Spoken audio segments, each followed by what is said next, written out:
Whether they attack me or they don't attack me, I don't care about those things. When they sit alone, they know I'm telling the truth. A president can say a lot of things and say nothing at the end. President Ruto has got a platform to speak and not say anything. On Palestine, on Israel, on it. That thing, it is called a diplomatic language. So you stand up and then speak like that about pregnant women who are dying, and then you say we must keep quiet because if we speak, we are attacking the president. No. No. A Pan-Africanist, when he sees children being murdered, a Pan-Africanist, when he sees occupiers killing the rightful owners of the land, can never sympathize with such people. Palestinians can't give me anything. They can't buy me. Even if they wanted, they are not in no position to give anyone anything. They are in a difficult situation. At the age of 9 and 10, police raided my house. Male police. Found us sleeping. They were looking for young boys and men. In my house, there were no men. There was only women. My grandmother had 9 children. 8 of them were women. When they searched a full house full of people, they couldn't find men. And those male police had to strip off my mother, take off her clothes in front of me for them to confirm if she's a real woman. If you lived that experience, you will know what the Palestinians are going through. Forceful removal is what we lived in South Africa. We know what it means. Where you wake up tomorrow, yesterday you had all house, land, everything. Tomorrow you have nothing. That's what we're seeing now in Palestine. So many people, 9,000 people killed in weeks. No international warrant of arrest has been issued. The war between Ukraine and Russia has taken only 1,500 people died in Ukraine, 9,000 in Palestine. Yet there is a warrant of arrest against President Putin. He has never bombed a hospital. He has never bombed a refugee camp. Let me tell you, even if the president of Hamas runs into a refugee camp, you have no reason to bomb a refugee camp. Once he runs into a refugee camp, that's the end of it. You're like, guys, you have to stop. We have to find another means to go and take him out there. Once he runs into a hospital, you have to stop. Because here is a pregnant woman who walks into a hospital.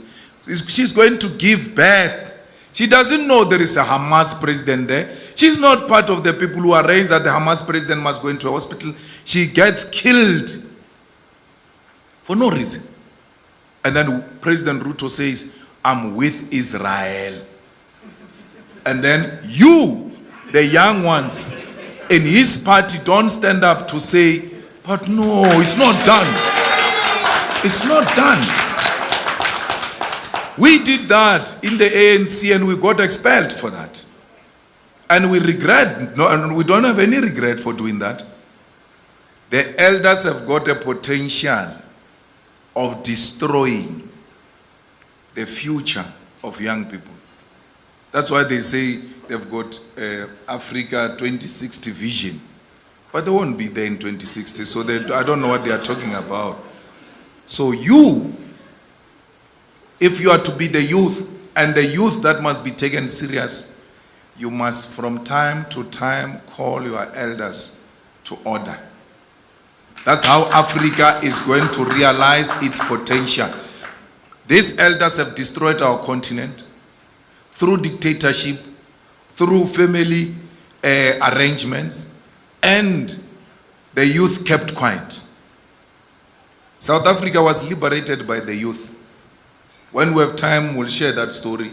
The ANC in 1940s was dead until Mandela came in as the youth, and Walter Sisulu and O.R. Tambo developed what they called a program of action that revived the ANC, and ANC adopted it in 1949. ANC was a sweetheart organization. which used to fight through letters to London. This youth said we must take up arms and fight now. The ANC agreed in 1949. That's what made the ANC to be what it is. When they got arrested in the 60s, down the line in the 60s, Steve Biko emerged, was a young person, black consciousness. That led to 1976, that was the youth. What O.R. Tambo said to the youth of South Africa in the 80s, render South Africa ungovernable and unworkable. The youth did that. In 1985 and 1986, South Africa had a permanent protest every day to a point where martial law was declared, state of emergency, twice in 1 year. Because they declared the first one, the youth were saying, we don't care, do what you want to do. They had to declare another one because they thought the youth didn't hear. But they heard and they were defiant. And that's what brought 1994 because of the youth of the 80s. So the youth of Kenya can make Kenya politics to be what you want them to be.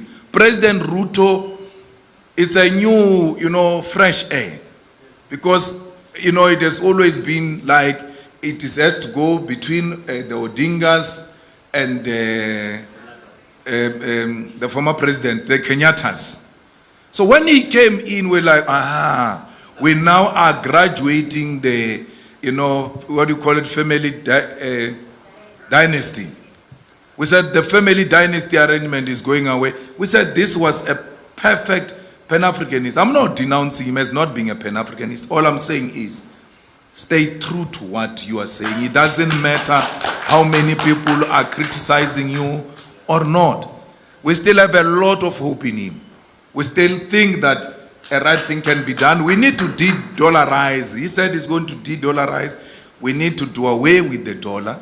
He said he's going to do away with the visas. We have to do away with the visas because Africa must be one. I must wake up. It's a 4-hour flight from South Africa to here. I must wake up in South Africa and come and eat lunch here. And then in the afternoon get into a plane, go back. So why should it be an issue? All of these visas, borders must be done away. You know why they think we are xenophobic? We don't know each other. The more we do away with visas and borders and all of that, the more we are going to know each other and realize that we are actually one thing.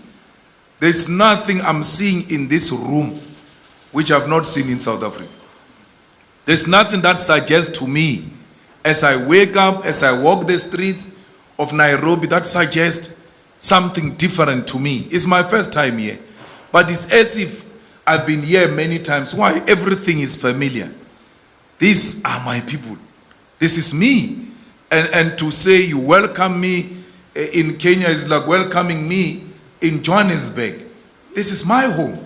Everywhere else in Africa, it's our home. You, the youth, must come and learn in South Africa.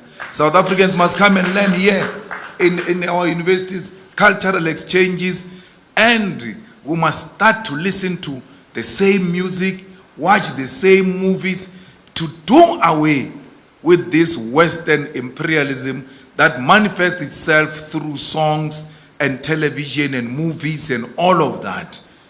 Nigerians have got it. They are on the right track. They need our support. How do we support them? We must join them in producing our own movies, our own music, and do away with Beyonce. I saw Honorable Member Senator saying she saw Beyonce in Dubai and did not even get starstruck. It's supposed to be like that. She's a human being. So we sing one of our own. But you do that once you start having a self-respect, to know that we are all are. We can do what they are doing. And we can even do it much more better than them because we are a gifted nation. Remember, we're surviving under difficult conditions of colonialism and imperialism. Imagine as we survive under such conditions. Imagine if there were no such conditions. Would have been something else in this world. The world will be coming to nil here because of who we are. So many resources. 90% of the platinum of the world is found in Africa.